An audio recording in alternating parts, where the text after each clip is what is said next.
Salut, je suis Xavier Coiffard et je vous présente Génération Remote, un podcast qui explore une nouvelle façon de travailler. L'idée c'est de comprendre comment est-ce qu'on peut travailler autrement. Dans ce podcast on parle de télétravail, de digital nomade et de comment se créer son propre mode de vie dans un monde de plus en plus numérique. Je vous propose d'explorer ces différents univers sans filtre avec des personnes qui vivent au quotidien. Si ces sujets vous intéressent, abonnez-vous.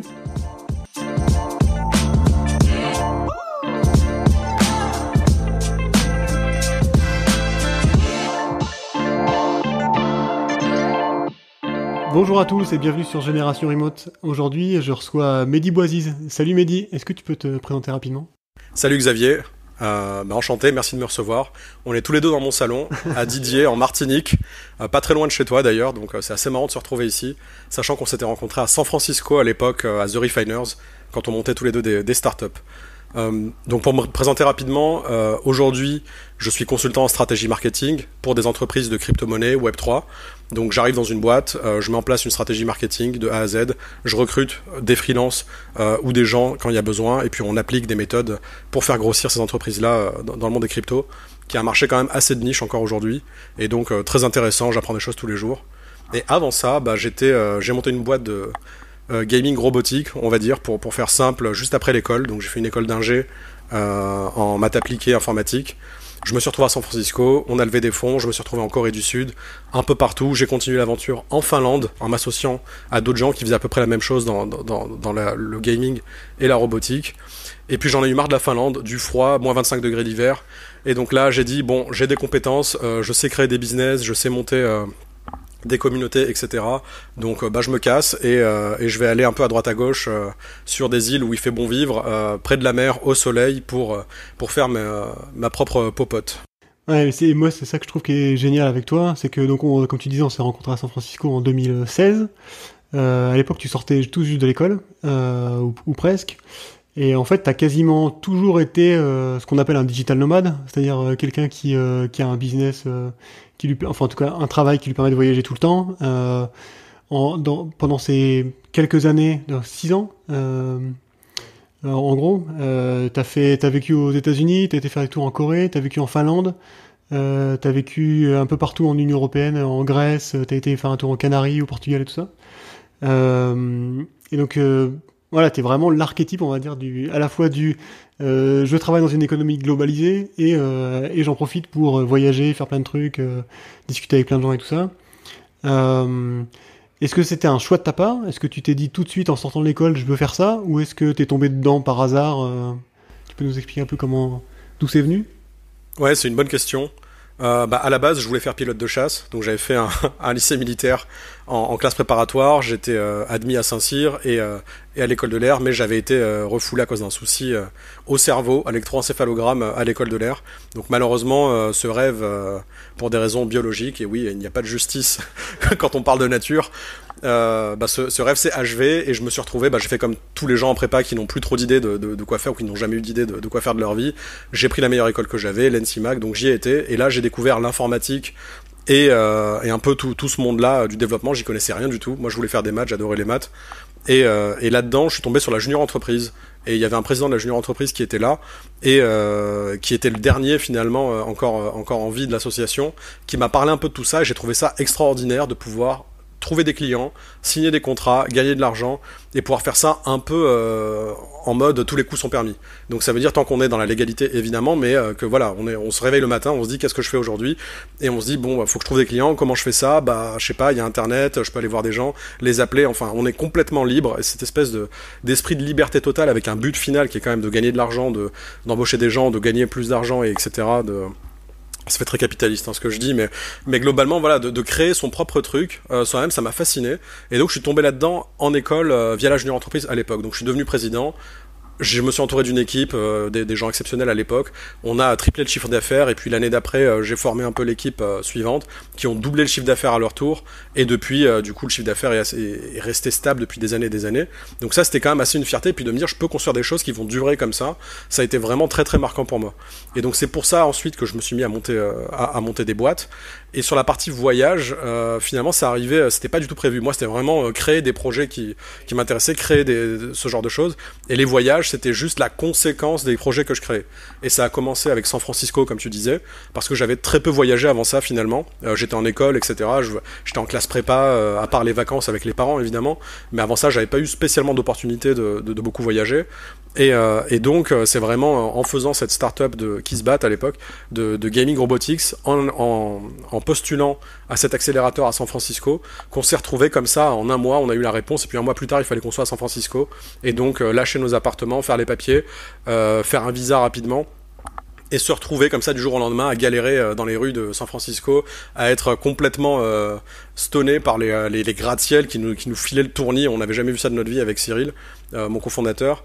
Et donc voilà, on s'est retrouvé là-dedans. Et puis ensuite, pareil avec la Corée du Sud, c'était une conséquence encore une fois du fait de trouver des investisseurs à San Francisco qui étaient coréens, qui croyaient au projet parce qu'en Corée ils font beaucoup d'e-sport, de gaming, etc. Et de robotique, et ils adoraient ce qu'on faisait. Et donc de se retrouver comme ça de fil en aiguille à devoir aller en Corée du Sud, pitcher des mecs. Je me suis retrouvé après face à un accélérateur, et puis il y avait un démo day, on pitchait devant 1500 personnes de toute l'Asie. Et donc après je me suis retrouvé avec des invitations à Hong Kong. Donc je me retrouve à Hong Kong, et puis je rencontre des investisseurs anglais, donc je vais à Londres, et puis eux-mêmes me présentent des gens qui sont en Finlande. Donc je me retrouve finalement à aller en Finlande et puis à y vivre pendant un moment. Donc finalement ça a été toujours la conséquence des projets que j'ai créés. Et puis à aucun moment, par contre, parce que les opportunités se présentent, mais on peut toujours les refuser, mais par contre moi j'étais plutôt dans une démarche de dire ok, dès qu'il y a un truc qui se présente, je fonce. Et donc j'avais pas de contrainte de me dire ah mais non, le mois prochain je peux pas, je suis en France, j'ai mon appart, j'ai mon ceci, cela. Non, j'étais très libre, j'avais lâché mon appart justement pour ne pas avoir de coûts fixes en France. Mais encore une fois, tout ça comme conséquence des projets que je crée. Mais du coup, t'avais déjà la dimension internationale à tes projets. Enfin, est-ce que déjà depuis la jeune entreprise, quand tu étais encore à l'école, tu avais déjà compris que le monde était globalisé et que du coup ton entreprise elle pouvait être aussi bien cibler des mecs de Grenoble où t'habitais, mais aussi des Autrichiens, des Coréens, des gens en Amérique du Nord? Alors non, ça je l'ai appris à San Francisco. Okay. C'est ça qui m'a fait le déclic. Parce qu'avant ça, à Grenoble, il y avait déjà pas mal de business à aller chercher dans le coin. Ouais. Et donc simplement, je regardais pas forcément vers l'extérieur parce que j'en avais pas besoin, tout simplement. J'avais déjà un bon niveau d'anglais, un peu par chance, j'ai envie de dire. Et donc voilà, j'avais pas ce problème de barrière de la langue, mais juste j'avais pas forcément l'intérêt d'aller voir à l'extérieur parce qu'il y avait déjà énormément de choses à faire sur place. Et pareil, quand on a créé la startup de robotique avec Cyril, le délire Silicon Valley, ça nous a toujours fait rire à l'époque, on n'y comprenait rien, et on se disait non mais aujourd'hui il y a internet partout, c'est quoi cette idée d'aller se foutre à San Francisco là-bas, enfin, et on trouvait ça un peu rigolo, un peu bête finalement de dire ça. Et quand on a postulé pour l'accélérateur The Refiners, on avait fait ça, je me rappelle, il y avait le formulaire de Play. Et j'avais tout écrit en majuscules énormes, j'avais fait un truc à l'arrache complet, et finalement ça avait séduit Carlos, je pense, parce qu'il m'avait rappelé, mais le truc on l'avait fait un peu comme une blague, quoi. Et de se retrouver finalement à San Francisco, c'était vraiment par hasard. Et nous on était à Grenoble, on faisait nos robots, et on se disait on a internet, donc à ce moment-là oui il y avait le déclic de se dire on a internet, donc ça sert à rien d'être ailleurs, on peut faire nos trucs à Grenoble et toucher des gens un peu partout. Donc ça oui, ça je l'ai eu à Grenoble quand on a commencé la startup de robotique, parce qu'évidemment des robots, du gaming, etc. On va pas aller vendre ça juste dans le bassin grenoblois ou en Isère, quoi. Donc oui, j'ai eu ce déclic, mais c'est surtout vraiment à San Francisco où j'ai réalisé que, en rencontrant plein de gens, etc., des gens qui avaient fait des carrières exceptionnelles, et de se dire voilà, faut réfléchir à l'échelle du monde et vraiment faire son acquisition partout. Et après, quand j'ai été en Corée du Sud, etc., là pareil. Et ce qui était frappant en fait, c'était de me dire, quand je suis arrivé en Corée, déjà quand je suis arrivé à San Francisco, je me suis dit non mais ce qu'on fait, tout le monde le fait déjà. On va passer pour des ringards. En fait, pas du tout. On est passé pour des mecs assez fous en fonction des endroits où on était, et si on pitchait bien évidemment, c'est pour des trucs qui avaient jamais été vus avant. Et d'ailleurs, ça c'était un des problèmes. C'est ce qu'on faisait n'avait jamais été vu avant. Tu peux nous expliquer en 2 mots ce que faisait Kissbat, parce que je pense que ça vaut le coup d'être écouté. Et effectivement, c'est toujours, même plusieurs années après, c'est toujours un peu, on regarde. Un peu what the fuck, ouais. Là, le business model à l'époque était inexistant, hein, clairement. En gros, j'avais été pendant mes études, après la junior entreprise, tout ça, j'étais devenu champion d'e-sport sur un jeu qui s'appelle World of Tanks. Donc j'avais été sur scène, j'avais joué devant des milliers de personnes, un truc assez miraculeux finalement. Et donc j'adorais les jeux vidéo. J'étais monté à très très haut niveau sur World of Tanks, avec une équipe, des sponsors, des voyages pour aller jouer à droite à gauche. Et j'en avais un peu marre de passer tout ce temps devant des écrans, et donc je m'étais dit on va faire des jeux dans le monde réel, mais aussi cool que des jeux vidéo. Et donc on va faire des robots qui se battent. Et d'ailleurs c'était devenu le nom de la boîte, KIZBAT, des robots qui se battent. Petit jeu de mots marrant. Et après, il faut aller le pitcher, ce nom partout dans le monde, mais il passait assez bien, même en Corée du Sud finalement, il est passé. Faut juste l'expliquer quoi. Mais voilà, donc on faisait des robots au début, donc on faisait du freelance avec Cyril, et en parallèle, donc sur notre temps libre, on crée des prototypes. Donc pendant 6 mois, on a créé des prototypes de robots, chaque mois en améliorant avec des servomoteurs, de l'électronique. Donc on avait transformé tout notre bureau, et au bout d'un moment, on s'était dit bon c'est chiant, comment est-ce qu'on fait tester nos robots au monde entier, parce que là, et donc cette idée d'acquisition partout dans le monde. Et on s'est dit parce que voilà, on a le robot entre nos mains. Nous, on est sur Internet, on fait des produits sur Internet en tant que freelance ou sur nos projets perso en général. Là, on a un truc physique. Comment est-ce qu'on fait ? On va pas aller. On l'a fait un petit peu au début, mais on va pas aller voir des gens, trouver des bêta users, bêta testeurs pour leur donner le robot dans les mains, et leur demander leur avis. C'est un peu ridicule. Faut qu'on automatise ça. Et donc là, j'avais eu l'idée de dire bon, le robot, on va le connecter à Internet. On va mettre une caméra en face et on va permettre aux gens de jouer à distance avec ce robot pour nous donner des feedbacks en ligne. Mais le but initial, c'était vraiment l'aspect marketing, de me dire, je peux faire des campagnes de pub, je peux faire de l'acquisition en ligne, et je redirige les gens vers un funnel. À la fin du funnel, ils s'inscrivent et ils ont accès à un stream vidéo sur leur écran, et ils peuvent voir le robot, et avec leur touche de clavier, ils peuvent bouger le robot à distance. Et donc comme ça, ils peuvent nous donner des feedbacks à la fin de la partie, et on peut automatiser un peu tout ce processus de test et d'acquisition de feedback. Et finalement, les gens ont pété un plomb. La première fois que les gens ont testé, on a fait un prototype vraiment dégueulasse via Skype, avec une caméra qui filmait le truc, un petit bout de code qui tournait sur une page web à côté, pour que les gens puissent utiliser leur clavier et envoyer leur commande au robot. Et en fait, même sur le prototype Skype vraiment dégueulasse, les gens ont adoré et ont halluciné de pouvoir contrôler un objet physique à des milliers de kilomètres, parce j'avais un ami en Bulgarie, j'avais un ami à Londres, j'avais un ami à San Francisco à l'époque déjà, j'avais donc des copains un peu à droite à gauche dans le monde. Et donc de voir des gens de n'importe où dans le monde qui pouvaient contrôler un objet physique à Grenoble dans notre petit bureau, et eux en fait leur réaction était tellement incroyable qu'on s'est dit mais attends, mais on tient un projet de malade là, on tient un concept de fou de pouvoir contrôler des robots à distance. Et donc ce qu'il faut qu'on fasse, c'est pas qu'on construise nos robots nous-mêmes, il faut qu'on achète des drones, des robots et des trucs déjà existants, comme ça on fait pas de hardware, on perd pas de temps là-dessus, et nous on se concentre sur la technologie de streaming vidéo à faible latence, parce que quand j'appuie sur la touche de mon clavier à Séoul, j'ai envie que le robot bouge rapidement déjà à l'autre bout du monde, mais ça va vite, parce que quand j'appuie sur une touche de clavier, j'envoie une commande qui est finalement un caractère ou une suite de caractères, donc c'est des petits messages légers. Et par contre le feedback, faut le recevoir via vidéo, et c'est ça qu'il fallait optimiser. Donc on est devenu une boîte de streaming, plutôt streaming vidéo, d'optimisation de streaming vidéo, connectée à du hardware. Moi, ce que je trouve intéressant dans ton expérience, même au-delà de qui se battent, et tu vas nous expliquer un peu ce que tu as fait derrière, c'est qu'en fait, tout de suite, c'est ce qu'on disait au tout début, quoi. C'est vraiment le truc, je sais pas si tu l'as réalisé vraiment, mais en fait, depuis le début, tu considères que j'ai envie de dire, le monde est un grand terrain de jeu. C'est un peu bidon, mais il y a un peu ce côté, en fait, tu peux aller chercher des clients n'importe où, parce qu'en vrai, on est tous connectés au même réseau, donc on va chercher des clients n'importe où. On peut voyager n'importe où, on peut vivre n'importe où. Tu t'es baladé un peu partout, j'imagine que tu parles en anglais partout, parce que je pense pas que tu parles coréen ou même finlandais, je sais pas si tu parles finlandais. Non, j'avais appris un peu, mais le langage, franchement, j'aime beaucoup mes amis finlandais, mais le langage est dégueulasse. J'ai essayé un peu au début, après il y a eu le Covid, les cours ont été arrêtés, mais c'est vraiment affreux, quoi. Et il faut aimer un langage pour l'apprendre, et franchement, le finnois, c'est assez hardcore. Et il y a que eux qui parlent ce langage-là, en plus dans le monde, il y a 5 millions de personnes qui le parlent. Et en plus, on peut vite être feignant dans ce genre de pays. Même la Corée du Sud, c'est un peu particulier parce que les gens sont pas très bons en anglais. Mais en Finlande, par exemple, ou les pays du Nord, les gens sont bilingues non-stop, enfin sans problème. Même les caissiers de 50 ans qu'on peut voir dans les supermarchés parlent anglais couramment. Donc. Ouais, moi j'ai discuté pas mal avec un Écossais qui bosse en Allemagne à Berlin. Et en fait, ça fait plusieurs années qu'il est là-bas, 4-5 ans je crois. Et il parle pas allemand en fait, il parle en anglais aussi. Donc, et moi c'est pareil en fait, j'ai à peu près le même déclic que toi sur... en fait, à partir du moment où on a une connexion internet et où on parle anglais, on peut travailler pour n'importe qui, n'importe quand. Quand j'étais à San Francisco aussi, et je pense qu'il n'y a pas beaucoup de gens, et c'est pour ça que je t'invite sur ce podcast, parce que c'est intéressant d'avoir ce déclic-là. Et moi, je l'avais pas du tout eu avant. Pourtant, moi, ça fait 15 ans que je suis développeur, donc à l'époque, ça faisait une dizaine d'années que je bossais dans la tech. Je parlais pas très bien anglais, mais j'arrivais à le lire, le comprendre et tout ça. On utilisait des technos qui venaient des US ou d'ailleurs. Mais avoir le déclic, en fait, je suis français, mais c'est un tout petit bout, et on peut, en fait, à partir du moment où tu fais des produits en ligne, tu peux tout de suite aller chercher des gens n'importe où tout le temps. C'est vraiment un truc que toi t'as eu, que toi t'as eu hyper tôt dans ton parcours, en fait. C'est hyper intéressant, je trouve. Ouais, bah je l'ai eu parce que je me suis retrouvé à San Francisco assez vite aussi, parce qu'avant ça, j'avais pas eu besoin, comme je te disais, de parler forcément anglais ou autre.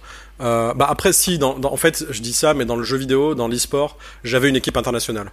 Donc en fait, je parlais déjà anglais. En réalité, là, je mens un peu parce que oui, je parlais déjà anglais quotidiennement parce que j'avais un joueur un espagnol, un grec, un lituanien, un polonais, un turc. Donc on était déjà une équipe internationale et donc on parlait assez naturellement. Enfin, on parlait anglais de toute façon. Mais avec l'anglais, évidemment, à couper au couteau Ouais, des uns et des autres, mais on se comprenait tous. Et les seuls qu'on comprenait pas, c'était les Britanniques, évidemment. On n'a jamais eu de Britanniques dans de British dans notre team, et ils pétaient un plomb parce on se comprenait tous, mais eux, on les comprenait pas. Alors que eux parlent du vrai anglais, mais c'était les seuls qui étaient incompréhensibles. Mais ouais, après, c'est à San Francisco où j'ai eu vraiment ce gros déclic niveau business. Parce qu'on a croisé, et puis tu t'en rappelles, des entrepreneurs français qui ont fait des millions de dollars et des succès incroyables, mais qui parlent avec un anglais à couper au couteau vraiment dégueulasse. ouais. Et les mecs en ont rien à foutre, quoi. Les types, ils sont là, ils font leur bise, ils signent des deals, ils rencontrent des gens importants. Franchement, leur niveau d'anglais est scandaleux, même inacceptable, je dirais, pour des gens de ce niveau-là. Mais ils en ont rien à foutre, et puis ils font leur bise, et ça les empêche pas d'avancer, quoi.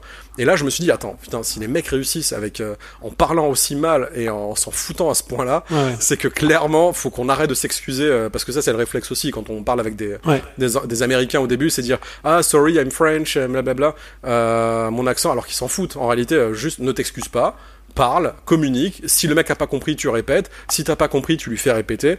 Évidemment, il faut avoir un minimum de compréhension, mais franchement, y en a qui font des carrières avec des niveaux d'anglais complètement exécrables, et ça passe. Donc là, oui, ça crée un déclic. Mais après, quand on se retrouve en Finlande, ils ont un accent aussi.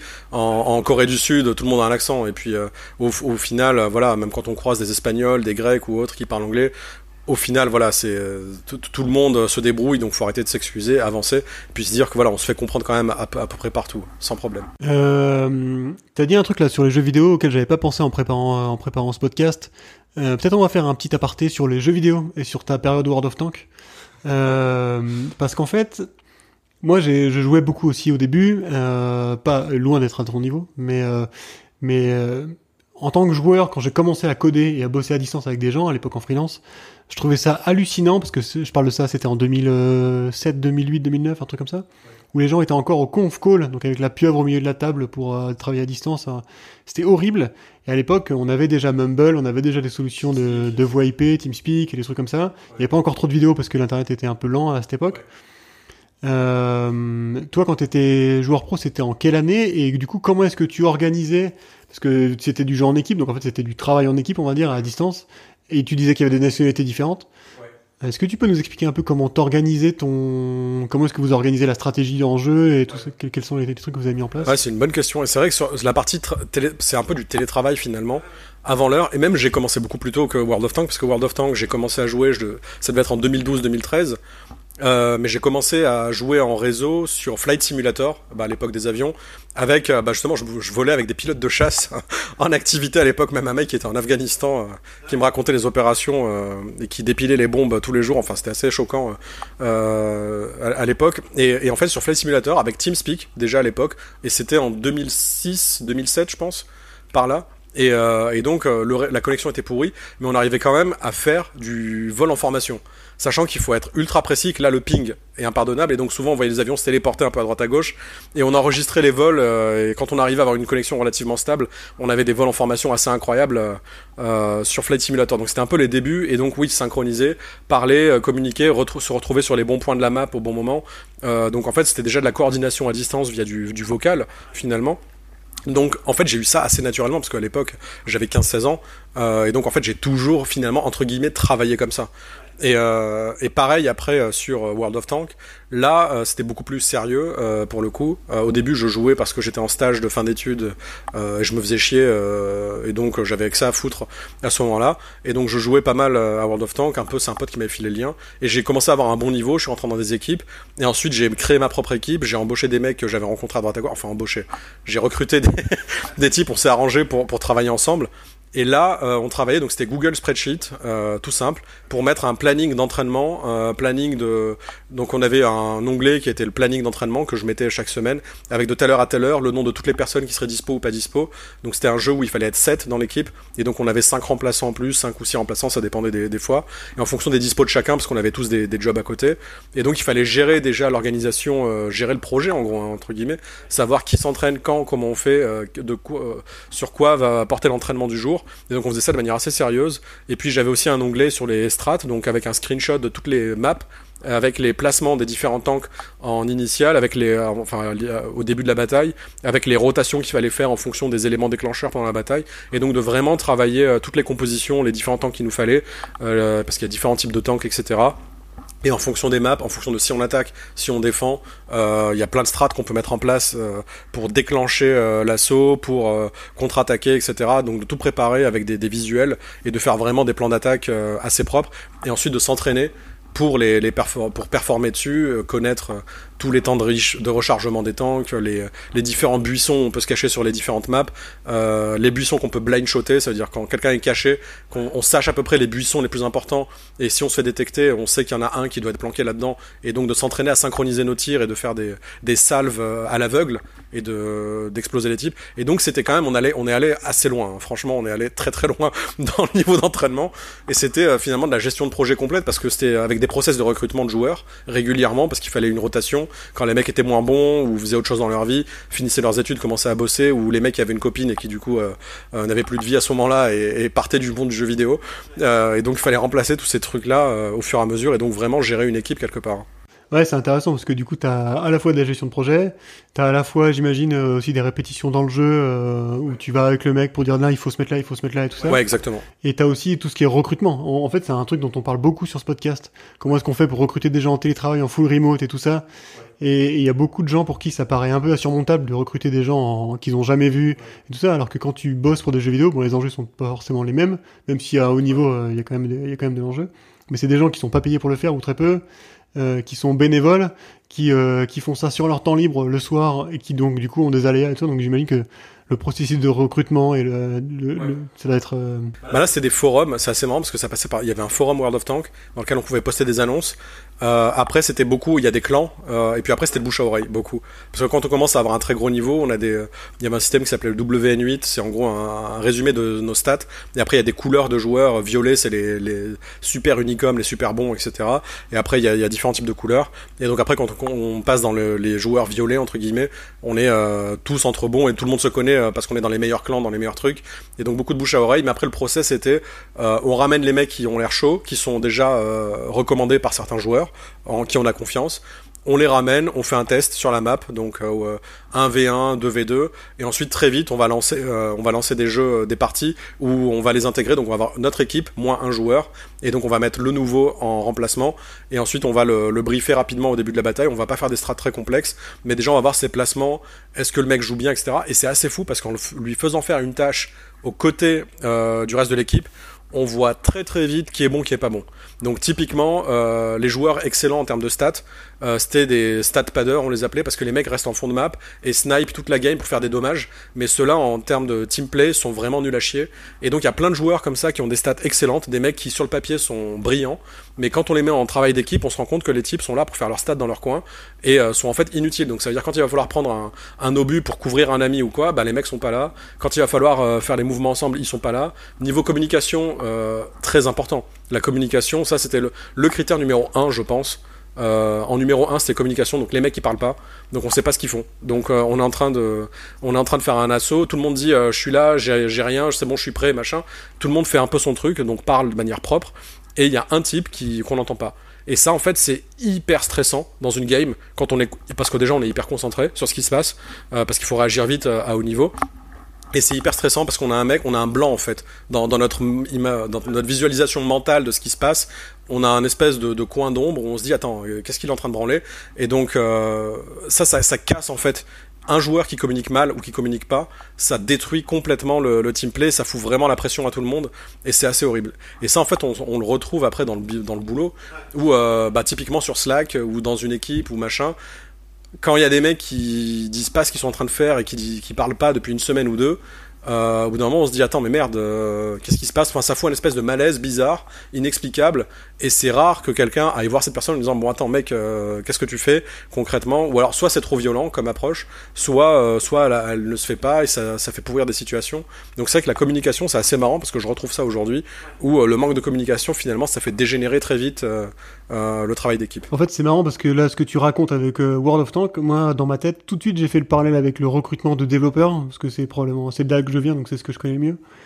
Où en fait, effectivement, t'as des mecs qui se vantent d'être super bons techniquement, les fameux ninjas et tout, qui sont, du coup, quand ils sont recrutés sur les tests techniques, sont hyper bons parce que les mecs, ils sont vraiment très très forts et tout ça. Et par contre, si tu les mets en équipe, ça devient vite l'horreur, parce qu'en fait, ils communiquent pas ou très mal, ils prennent les gens de haut, ils considèrent que les autres sont pas assez bons pour travailler avec eux, donc ils font leur truc tout seuls.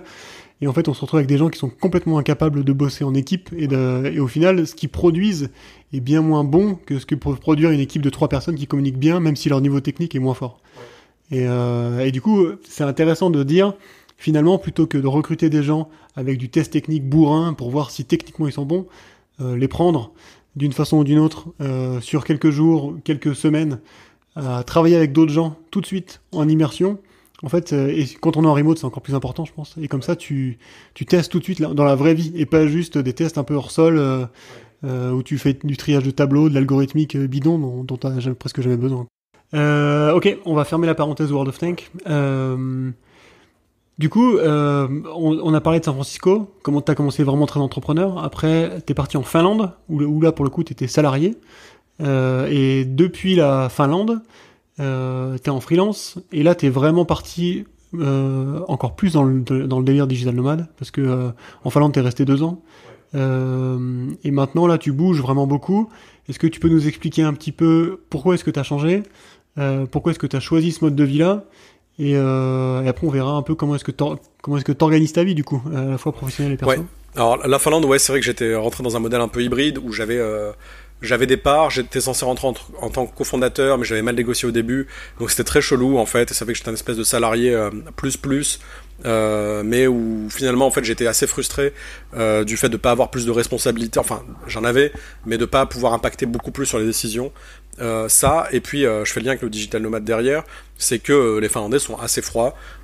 Typiquement, je trouvais, enfin, je me suis fait quelques bons potes, mais c'est des gens assez spéciaux là-bas, on va dire, qui sont pas forcément dans le moule Finlande, mais le milieu finlandais de base, et encore plus ingénieur finlandais, milieu dans lequel j'étais, c'est des mecs, ils finissent leur journée à 16h, 17h grand max, et ils vont chez eux et basta, quoi. Et ils vont pas t'inviter le week-end ou te dire ah ben tu viens d'arriver, viens on fait une soirée ensemble, machin. Donc ils sont un peu chacun renfermés. Ça m'a gonflé ce truc-là. Donc après j'avais des potes français, etc. Mais ce fait d'être dans un pays froid déjà par le tempérament et par la météo l'hiver, j'ai eu envie en fait de repartir dans des trucs plus chauds, être avec des amis, aller dans des endroits qui me plaisent vraiment, et de vraiment aller dans des endroits où il y a des fruits, des légumes, parce que la Finlande, enfin c'est con, hein, mais aller faire son marché en Finlande c'est catastrophique. Hein, autant j'avais trouvé une permaculture qui marchait que l'été, hein, du coup, d'un mec de Floride qui s'était installé en Finlande, mais sinon trouver des produits et frais locaux sur place c'était impossible. Donc tempérament froid, climat froid, produits pas terribles, tout ça, ça fait que je me suis dit bon, je me casse et maintenant je vais vivre dans des endroits qui me plaisent vraiment, quoi. Et là, je me suis retrouvé avec finalement 2 amis qui étaient un peu dans cette démarche-là, qui eux, un qui était à Rennes et l'autre à Paris, qui en avait ras-le-bol aussi, et finalement ce qu'on a fait c'est qu'on s'est barré en même temps quasiment, en mars 2021, et on s'est retrouvé à louer des villas avec piscine, des vues magnifiques, etc.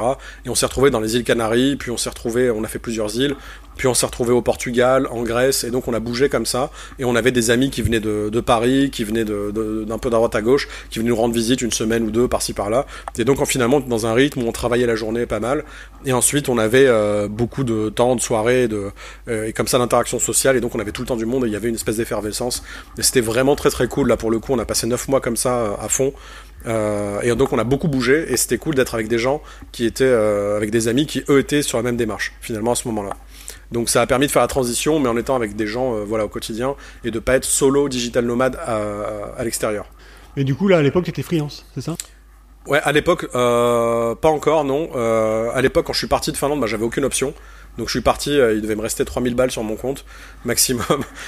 Et donc moi ça me paraissait déjà bien, quoi. Je me suis dit attends, là j'ai 2 mois devant moi en gros en termes de cash flow. Franchement en 2 mois je peux remonter un truc, y a pas de problème.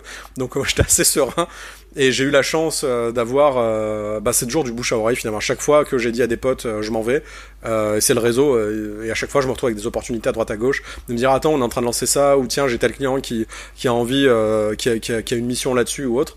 Et là, c'était plutôt des amis qui lançaient un gros projet, donc qui avaient les fonds pour investir sur un gros projet de vente de formation. Et donc, je me suis mis avec eux. J'ai ramené un autre ami qui voyageait avec moi à ce moment-là. Et donc, on était 4 au départ, fondateurs. Et donc, en partant de Finlande, j'ai bossé là-dessus depuis l'étranger. Et on est passé de 4 à 90 personnes en 4 mois. Et on est passé de 0 à 1,5 million de chiffre d'affaires mensuel en 4 mois aussi. Donc, on a tout explosé de 4 personnes au début jusqu'à ça. Et parce que là, en partant de Finlande, j'ai aussi tiré le trait sur un truc fondamental, c'était le délire startup, de me dire je vais créer un truc qui va changer le monde, qui va être un énorme produit, qui va toucher des millions de users, et ensuite revendre ça ou faire une IPO, machin. Enfin tout ce délire, cette quête un peu christique de la startup, qui est je me sacrifie toute ma vie pour espérer un espèce de paradis plus tard. Ça j'ai dit non et en partant je me dis là je fais du fric clairement là je veux bien gagner ma vie, je veux voyager, je veux kiffer et donc et c'est con hein, mais c'est ce qu'on a fait, c'est que focus parce que je me dis avec toutes les compétences qu'on a, moi mes potes etc, franchement quand je vois des débiles faire du dropshipping et gagner des fortunes là-dessus, je me suis dit non mais là franchement on est scandaleux, c'est inadmissible de pas réussir à faire des bons business. Et donc là, c'est ce qu'on a fait. On a fait les bourrins et c'était beaucoup de travail, beaucoup de stress au début, recruter des commerciaux, des formateurs, des machins, mettre en place les campagnes de pub Facebook énormes. Mais du coup, on a gagné beaucoup d'argent avec ça et ça nous a permis de voyager, de kiffer. Alors, on n'a pas trop profité des endroits sur place parce qu'en réalité, on bossait beaucoup. Hein. Donc c'était un peu le piège. On était dans des endroits paradisiaques, mais on travaillait énormément. Donc on n'a pas fait de kitesurf, on n'a pas fait de plongée sous-marine, on n'a pas fait de randonnée, de machin. Et quand on croisait des gens qui me disaient ah, vous avez été voir tel monument, tel truc, non frérot, on a du cash à faire. Donc du coup c'était carrément ma question parce que là tu parles beaucoup de business et tout ça, mais dans la démarche digital nomade il y a quand même une grosse démarche perso aussi. Tu disais déjà que tu voyageais à plusieurs, ce qui est déjà intéressant parce que moi j'avais l'impression que des fois t'es un peu solitaire quand tu fais ça. Et du coup, comment est-ce que... Alors, j'ai un peu la réponse, j'ai l'impression que t'as pas réussi, mais comment est-ce que t'as réussi à structurer tout ça? Est-ce que t'as réussi avec le temps, peut-être? Parce qu'on a l'impression, là, du coup, que sur les 9 mois ou première année, t'as vraiment tout cramé en mode je travaille tout le temps, orienté business, quoi. Ouais, c'était beaucoup de travail. Alors c'est toujours un peu, il y avait quand même beaucoup de travail déjà quotidien. Après on parle pas de 15 heures par jour à faire que de la production non-stop, mais par contre le fait d'être avec des potes qui bossent eux aussi sur leurs différents projets ou sur le même projet que moi avec Camille, du coup en fait même quand on n'est pas en train de faire des tâches de production à proprement parler, qu'on est en train de déjeuner ou quoi, on parle business. Et quand on sort boire un verre le soir, on parle business, on parle de ce qu'on va faire le lendemain, de ce qu'on va faire en rentrant. Ah tiens j'ai une idée, tiens vas-y sors vite l'ordi, on teste le truc. Et donc en fait c'est non-stop ça, plus les calls, les machins. Donc en fait on est tout le temps dans ce rythme là, et c'est vrai que même le week-end quand on se prend du temps libre pour aller faire des trucs à droite à gauche, en fait on a tout le temps l'espèce d'ombre mentale, enfin une espèce de brouillard mental du business, et on sait là je suis pas en train de bosser, merde, j'ai des trucs à faire, et on voit déjà les tâches s'accumuler dans sa tête. Et donc en fait on n'est jamais libre en se disant c'est pas une vie d'employé quoi, où le vendredi soir à 16h tout le monde regarde sa montre en se disant ah c'est cool, je vais aller bien me décompresser ce week-end. Donc non, c'est tout le temps l'espèce de spectre de ce qui reste à faire, de ce qu'on n'a pas fait, de ce qui merde, de ce qu'il faut résoudre, des problèmes auxquels on n'a pas encore de solution. Et donc il y a tout le temps ça sur le... Donc ouais, il y a une espèce de brouillard mental là-dessus. Ça c'est clair. Qui est pire quand t'es à plusieurs, non? C'est pas pire quand t'es à tout le monde? En fait, c'est qu'on parle tout le temps de ça. On parle tout le temps de ça. Et puis quand on parle pas à l'époque, quand on parlait pas de notre business proprement parler, on parlait du business des autres qui étaient avec nous. Et après, ah tiens, tu devrais parler à tel pote, machin. J'ai rencontré un mec à tel endroit. Tu devrais lui parler parce qu'il bosse sur un truc intéressant. Et en fait, t'es tout le temps dans cet esprit-là et tu fais que ça. Mais après, l'avantage c'est que tu progresses parce que du coup, c'est comme sur World of Tanks. Hein, quand je faisais que ça toute la journée avec que des gens qui font que ça, tu deviens très bon, hein, c'est con, hein. Mais quand tu fais que du business avec des gens qui font que du business, tu trouves plein d'astuces, plein de trucs, tu deviens très très bon, etc. Et là, ouais, c'est vrai, et c'est ce qui m'a finalement frustré, comme je me disais, est-ce que j'ai trouvé un rythme avec ça? C'est qu'au bout d'un moment, j'en avais un peu ras-le-bol, il y avait plein de choses que je voulais faire à côté, et fin 2021, on était en Grèce pendant l'automne. Et là, on a lancé un projet NFT avec l'argent qu'on avait gagné. On en avait marre de faire de la vente de formation. On a lancé un projet NFT pour rentrer dans les cryptos en faisant quelque chose. On a investi pas mal d'argent parce qu'on y a été évidemment all-in comme des malades. Donc, À la meilleure période d'ailleurs. mauvaise idée. Ouais, pire timing. Bref, ça a pas très bien marché. Ça a pas non plus été un échec complet, mais ça a pas hyper bien fonctionné. C'était assez frustrant. Et puis là, en fait, on était complètement... Et là, sur le projet NFT, je pense que j'ai travaillé encore plus que sur les business d'avant, parce que là il y avait vraiment, j'avais embauché des designers, remonté une équipe from scratch. D'ailleurs c'est un truc je pense qui vient de World of Tanks ou de la junior entreprise, c'est que recruter des gens maintenant c'est devenu une commodité. Enfin, j'ai pas du tout de stress, pour moi c'est zéro problème quoi. C'est même, je trouve ça marrant de rencontrer des nouvelles personnes, de discuter avec eux, de voir ce qu'ils vont faire, comment ils vont pouvoir nous aider sur les tâches dont on a besoin. Et donc là pareil, on a recruté une quinzaine de personnes en un mois. On a lancé le truc, grossi une communauté à 60 000 membres assez rapidement. Donc et là on s'est vraiment brûlé parce que on a fait une première vente qui a foiré, on en a relancé une deuxième qui a pas forcément beaucoup mieux marché, mais au total on est retombé un peu sur nos pattes, mais globalement là on était rincés, on en avait marre d'être ensemble aussi, de vivre avec les potes, d'être tout le temps les uns avec les autres, etc. Et donc là j'ai dit bon, décembre c'est Noël, je rentre en France, et après à partir de janvier 2022, donc là en début d'année dernier, je me suis dit là je vais au Portugal solo, je vis avec personne, je veux personne dans mes pattes, je vais me prendre un appart tranquille. Et l'autre frustration que j'avais, c'était justement quand on était dans notre bulle avec nos potes, c'est que je rencontrais pas forcément de gens extérieurs. Et j'avais envie, parce que j'ai toujours eu cette facilité-là en voyageant à droite à gauche, de finalement rencontrer des gens, que ce soit à des meet-up, dans des bars, dans des trucs, et de me faire des amis sur place. Et là, j'ai eu cette frustration, c'est que je me dis, putain, mais j'ai rencontré personne, en fait. Là, depuis quasiment un an qu'on voyage tous ensemble, j'ai pas fait de rencontres intéressantes à l'extérieur de notre petite bulle.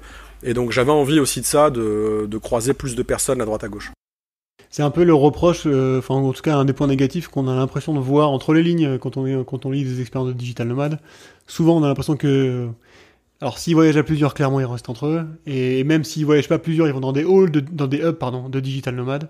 Et donc, en fait, ils rencontrent d'autres gens qui sont eux-mêmes digital nomades et ça fait une espèce de petite bulle, micro-écosystème qui tourne entre eux, quoi.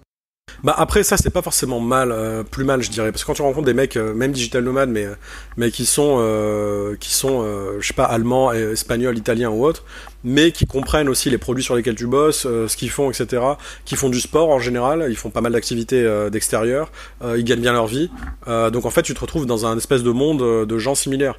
Parce que ce mythe de dire ouais je vais aller parler avec les locaux, etc. Les locaux pardon, ils boivent leur bière, ils travaillent à l'usine la journée. Ok, t'es marrant, enfin je caricature un peu, mais au bout d'un moment faut arrêter de sacraliser, je pense, ce mythe de dire je me suis fait des potes sur place, le mec c'est un pêcheur, l'autre c'est un fermier. Ok, mais franchement, après avoir passé une journée à lui demander sur quoi il bossait, c'est hyper intéressant, sans problème. Mais tu te fais pas des potes à tout jamais, parce que déjà, faire du WhatsApp, des Zooms, et puis se dire, ah tiens, on se retrouve à Bali le mois prochain, ou on se retrouve machin, bah non, ça existe pas. Donc, sauf si tu restes sur place pendant des années.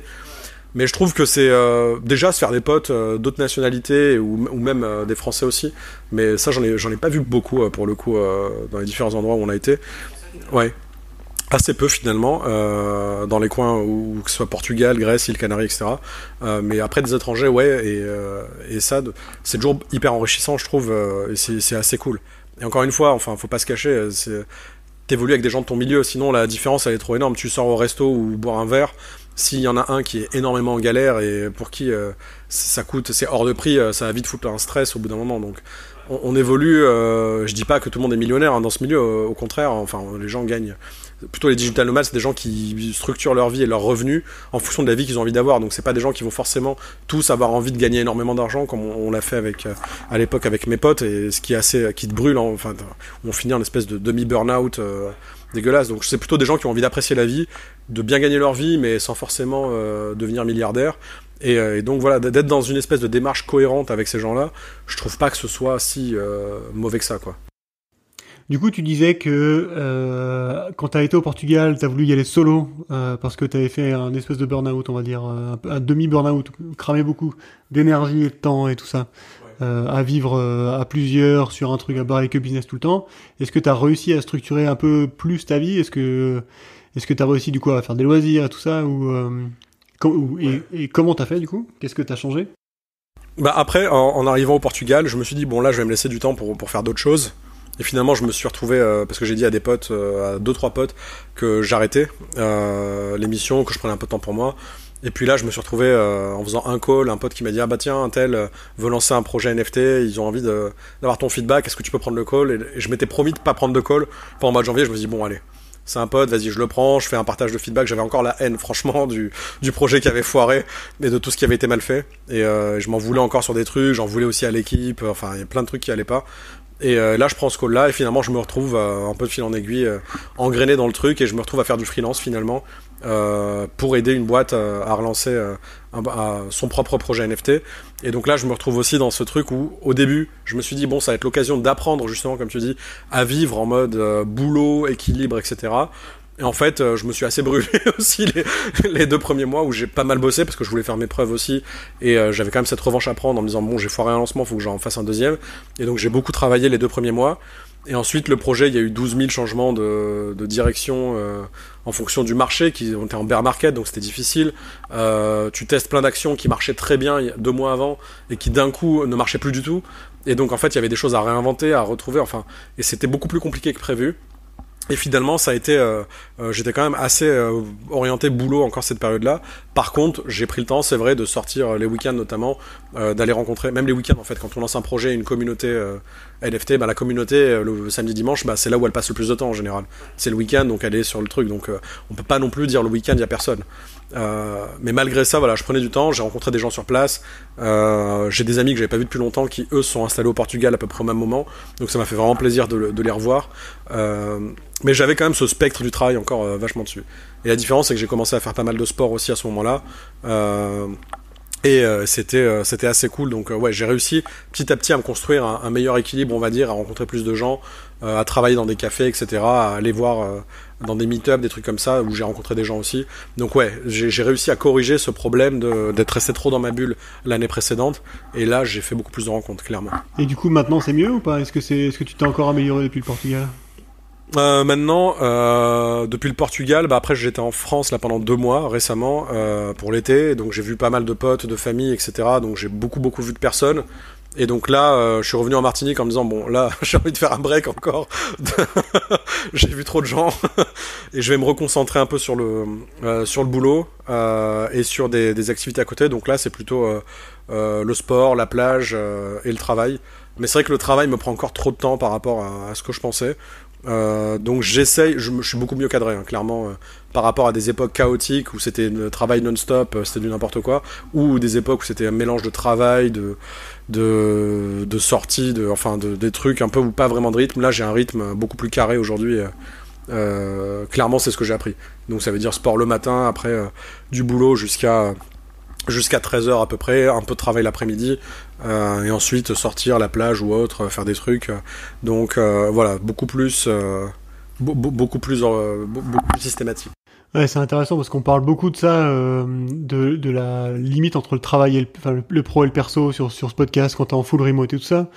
Et ce que tu vis là, je pense, c'est probablement un des pires trucs, c'est-à-dire à la fois être soit freelance, soit entrepreneur, ou déjà de base, même quand t'as des bureaux, c'est difficile de couper, de pas faire des grosses journées et tout ça, et là en plus t'es en remote par défaut, parce que là tu bosses pour une boîte qui est en Suisse.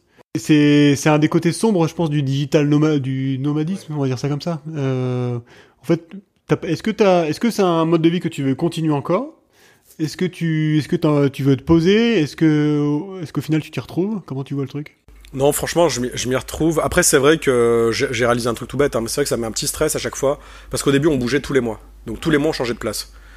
Deal, ou ça veut dire tous les mois, c'est avion ou transport pour bouger d'un endroit à l'autre.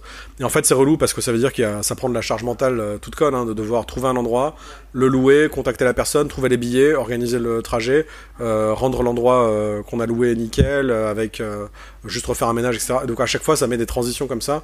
Et c'est vrai que tous les mois, quand on est dans le travail à fond et qu'on doit se taper ça à chaque fois, ça tombe toujours au mauvais moment, donc c'est relou. Et donc là maintenant je fais moins ça, donc je reste sur des périodes de 2 à 3 mois. c'est déjà plus adapté on va dire. Mais Mais là, non, ça me fait du bien. C'est vrai que sur la Martinique, pour le coup, alors différence avec le Portugal, par exemple, Portugal, niveau crypto, Web3 et puis communauté entrepreneur, etc., il se passe énormément de choses, il y a 12 000 meet-up, on rencontre des gens, on sort dans les bars, etc., on peut en parler sans problème. Là, la Martinique, ça a l'air quand même plus intimiste, quoi, si je devais le, le résumer comme ça. C'est-à-dire que c'est moins ambiance boulot, etc. Là, j'ai pas fait énormément de rencontres, mais j'ai pas non plus cherché parce que j'avoue que ça m'a un peu, là, l'été, j'ai vu des gens tout le temps, j'ai beaucoup bougé, etc. Donc là, j'étais plutôt tranquille à me faire mon rythme, pépère, profiter du soleil, de la plage. Donc là, j'avais vraiment envie de me recentrer là-dessus. Mais je pense que je vais continuer parce que si je voulais voir des gens tout le temps, avoir des potes, faire des soirées de malades, etc., bah, je m'installe à Paris. Hein, finalement, c'est le plus simple. Je connais plein de gens et tu rencontres des gens tout le temps. Donc d'une soirée à l'autre, avec le réseau de chacun. Donc ça va très très vite. Mais du coup non, c'est pas forcément, parce que ça je l'ai vécu, c'est pas forcément un truc qui me, c'est cool, mais voilà, j'avais envie de voir autre chose. Et là du coup les prochaines étapes, bah je pense que m'installer, je dirais pas ça comme ça, mais ouais, j'ai envie d'aller en Amérique du Sud, dans des endroits, bah, genre Buenos Aires en Argentine, où il se passe beaucoup de choses niveau crypto, où l'État est déjà là-dedans, il y a un gros taux d'adoption, et donc où je vois qu'il y a beaucoup de meet-up, beaucoup de coworking space intéressants, où il y a des événements, il se passe des choses, parce que le coworking space c'est con, hein, mais quand on arrive dans un nouvel endroit, si le coworking space est bon, et qu'il y a les mecs bossent sur des vrais trucs, et qu'il y a des events après, tout simple, hein, mais boire un coup le soir, et puis un mec présente ce qu'il fait, en fait ça crée des relations immédiatement.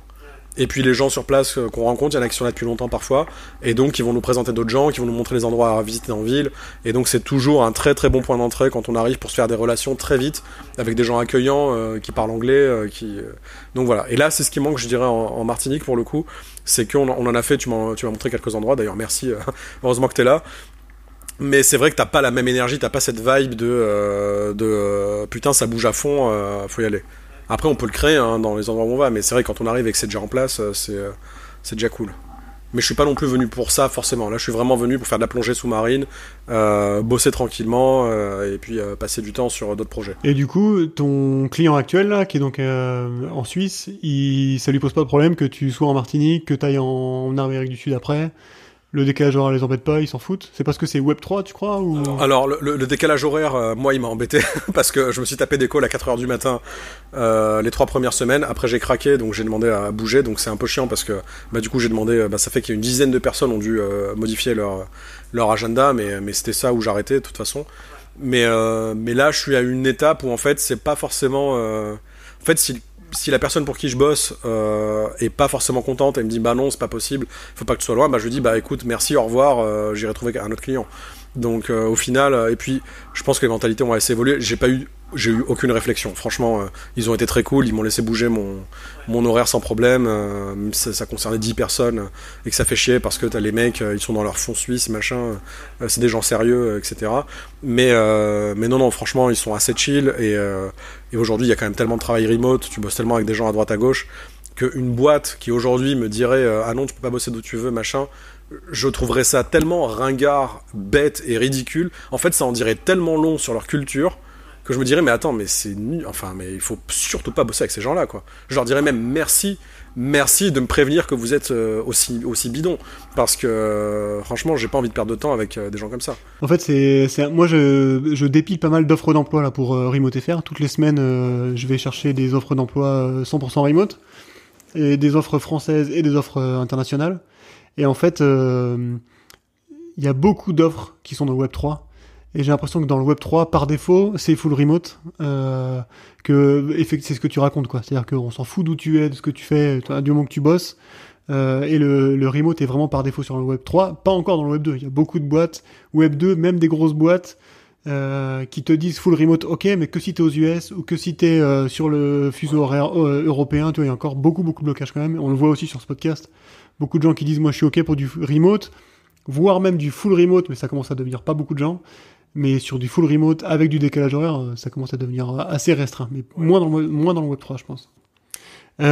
Ok, écoute, Mehdi, on arrive à la fin du podcast. Je pose toujours la même question à la fin du podcast. Et je la change un peu en fonction des invités. Quel conseil tu donnerais à quelqu'un qui veut commencer en digital nomade? Bah, j'aime pas vraiment donner des conseils parce que... Et déjà, à quelqu'un, ça veut dire quoi? À quelqu'un de normal qui a été au collège, lycée, qui a fait une fac derrière, enfin, Ça dépend parce que déjà, je dirais que ça dépend du niveau de risque de chacun. Et qu'il y a des gens qui sont complètement qui ont une aversion au risque assez élevée. C'est des gens qui vont vouloir avoir leur appartement avec leurs petits bibelots, leurs objets, leurs trucs, être bien installés, etc. Qui vont surtout pas avoir envie de se dire le mois prochain qu'est-ce que je fais.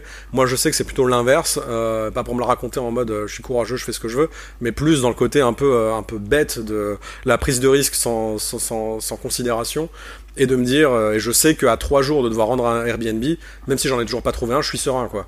Je sais que je vais en trouver un dans les 48 heures ou même dans la demi-journée, et donc en fonction de la version au risque ça dépend. Et quelqu'un qui a envie de se lancer, déjà il y a la partie voyage et il y a la partie travail à distance.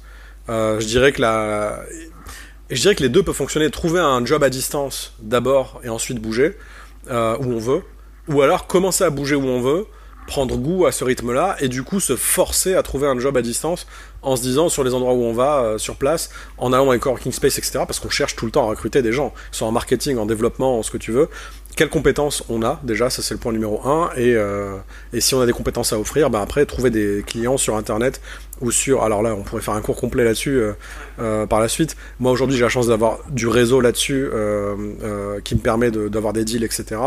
Et ça vient du fait d'avoir monté une startup au début, d'avoir voyagé, d'avoir des choses à raconter quand j'arrive sur place et que je rencontre des gens, je fais plein de choses, donc j'ai des choses à dire, et donc c'est intéressant, et du coup je discute avec des gens qui font des choses aussi, et voilà, donc c'est de commencer à faire des choses, ça apporte, ça crée une excuse finalement pour rencontrer des gens qui eux vont nous apporter des choses en retour, et nous on va leur apporter des choses, des clients ou autres, à terme. Donc, mais je dirais qu'il n'y a pas vraiment de début, mais en gros c'est vraiment travailler à distance et voyager, et ça peut être pris par les deux bouts, quoi. C'est vraiment les gens qui n'ont pas trop d'aversion au risque, s'il y a un peu d'argent de côté, tant mieux, commence à voyager finalement, va dans des endroits, des hubs de digital nomades, et juste commence à interviewer les types, tout simplement. Tu vas dans des coworking space ou quoi, les mecs sont toujours chauds pour discuter autour d'un verre ou un café, et de leur dire vas-y raconte-moi ton aventure, qu'est-ce que t'as fait, etc. Comment t'as appris tes skills. Et donc on peut commencer cette aventure par le voyage, et on peut aussi commencer par le travail en disant d'abord je me démerde de me trouver un job qui va bien me payer, qui va me payer à distance, qui en a rien à foutre d'où je vis. Une fois que j'ai mon revenu stabilisé à distance, à ce moment-là je me dégage mon appartement, parce que c'est ça le gros coût finalement dans la vie de quelqu'un, c'est l'appartement tous les mois. Parce qu'un mec qui veut voyager tout en gardant son appartement sur place, tu payes double loyer, et donc là ça devient vite ingérable finalement. Donc voilà, et avoir ce travail à distance, se sortir de son appartement, vendre ses meubles, ou mettre ça dans un dépôt, et ensuite commencer à bouger à droite à gauche. Donc voilà, je dirais qu'on peut le prendre par les deux bouts en fonction de son aversion ou pas au risque. Moins on est averse au risque, et plus on peut voyager direct, tout balancer et dire voilà, je me mets le dos au mur et j'irai voir ce qui se passe. Ok, écoute, merci beaucoup Mehdi pour ce podcast, très intéressant. Merci Xavier, au plaisir.